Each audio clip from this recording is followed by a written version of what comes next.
فويل للمصلين الذين هم عن صلاتهم ساهون الذين هم يراءون.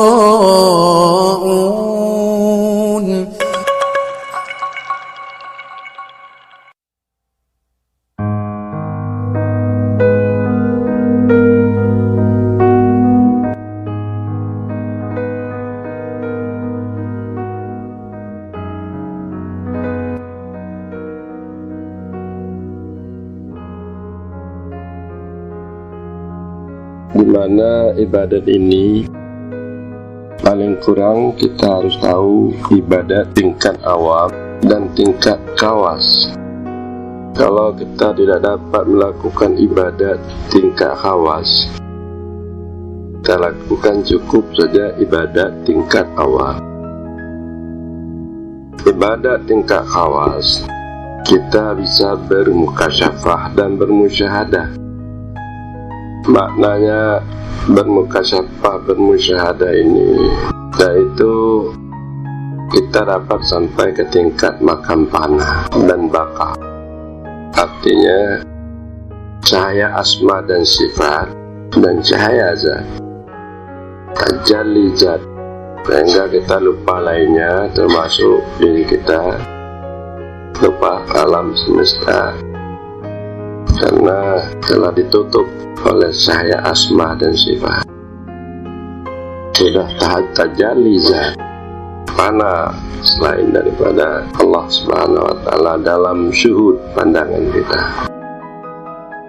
Itu adalah ibadat orang tingkat khawas, tingkat khawas dan tingkat khawasul khawas, ya, tingkat tinggi. Jadi bagi kita cukup ibadat tingkat awam, kalau dapat sampai ke tingkat sana.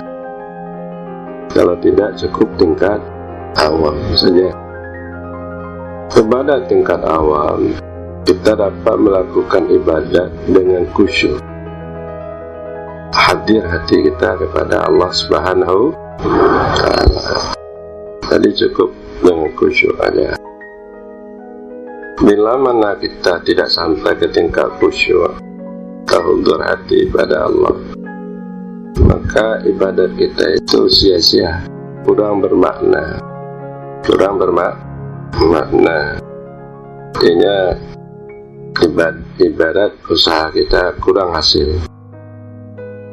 Maka perlu kita ketahui ibadat bagaimana khusyuk. Allah berfirman di dalam Al-Quran Al-Karim, qad aflahal mu'minun alladzina hum fi salatihim khashi'un. Sungguh menanglah orang yang beriman. Siapa mereka? Orang-orang yang adalah mereka di dalam sembahyang mereka, mereka khusyuk. Dalam sembahyang mereka, dalam ibadat mereka, mereka khusyuk. Juga di dalam ayat yang lain, alam yakni lilladzina amanu an takhsha'a qulubuhum li dzikrillah. Adakah tidak sampai waktunya bagi orang yang beriman mereka bahwa khusyuk hati mereka bagi mengingat Allah. Kalau sudah mengingat Allah, khusyuk. Dia orang yang beriman, kalau dia mengingat Allah, khusyuk. Apa itu khusyuk? Khusyuk ialah padam gelora tabiat, padam tabiat, gelombang-gelombang tabiat itu padam, gelombang nafsu padam. Apa itu khusyuk? Padam gelombang-gelombang nafsu, gelombang-gelombang tabiat.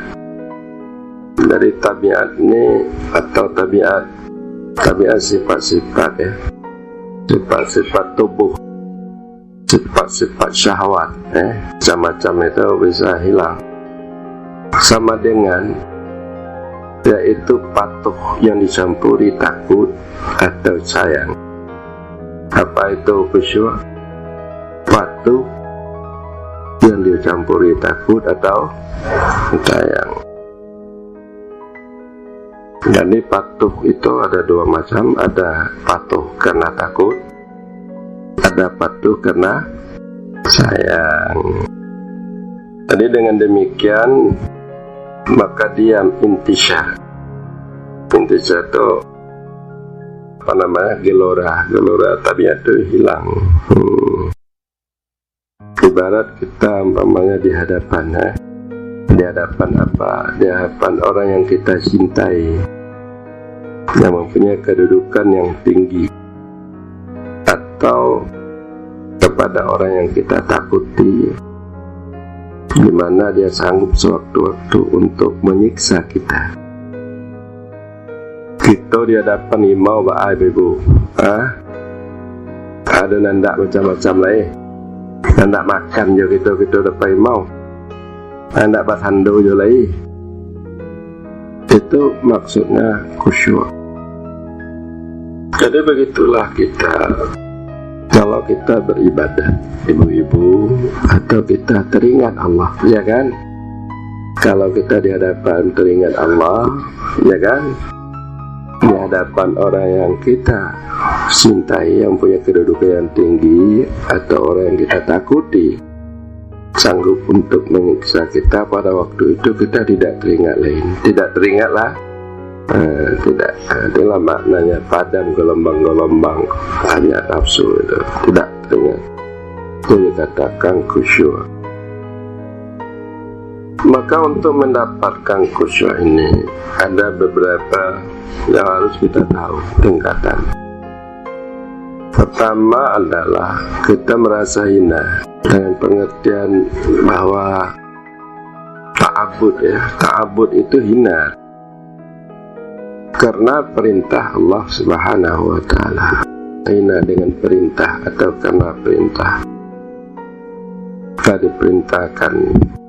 diperintahkan untuk salat, perintah wajib, ya, atau perintah sunat. Kita merasa hina, ta'abud dengan perintah itu.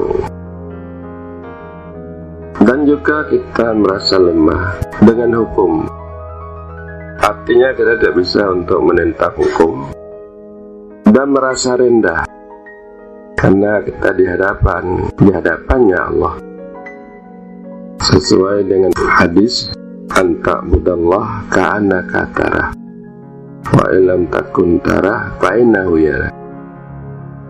Anta budallah ka'annaka tarah.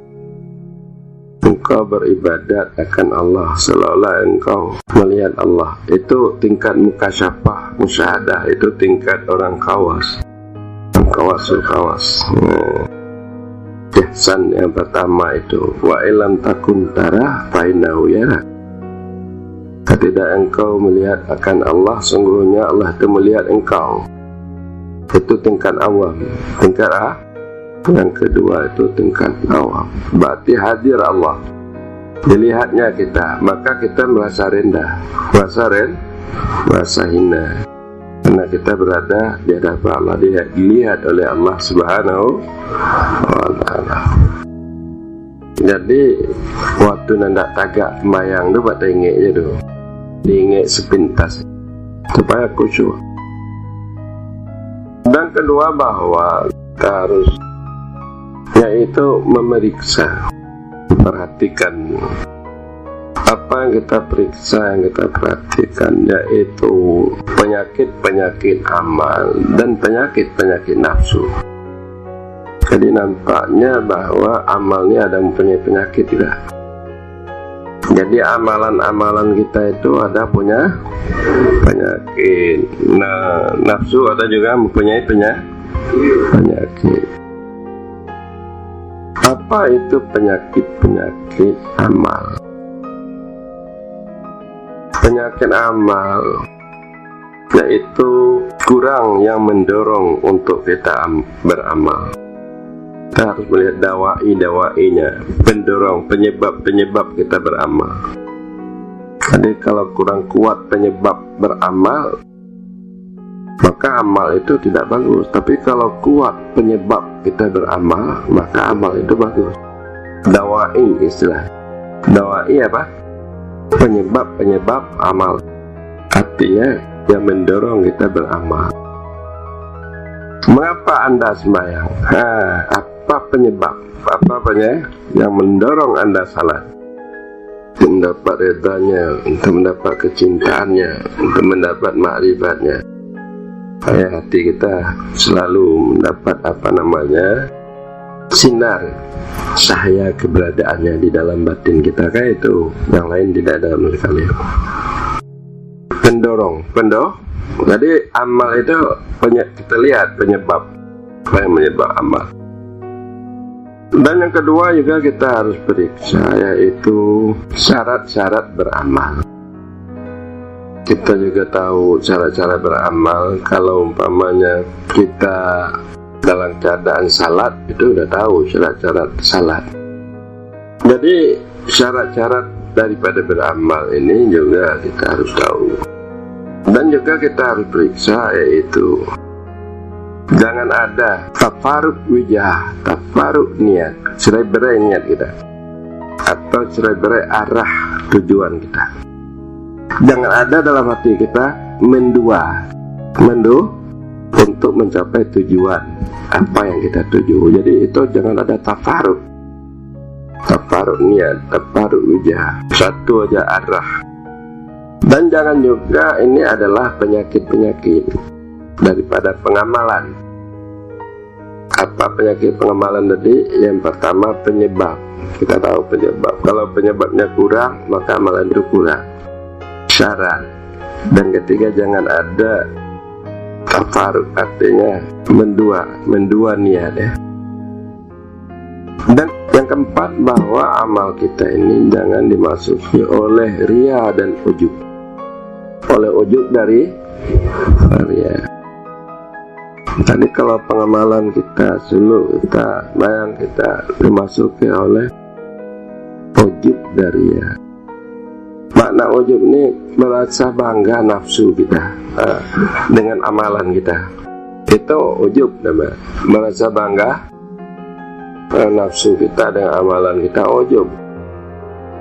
Riya bahwa kita merasa senang, manis pandangan orang lain dengan sebab pengamalan kita. Itu apa? Riya. Jadi nampaknya tidak boleh ada keringan ibadah itu karena nafsu dan karena orang, bukan karena orang lain, karena Allah.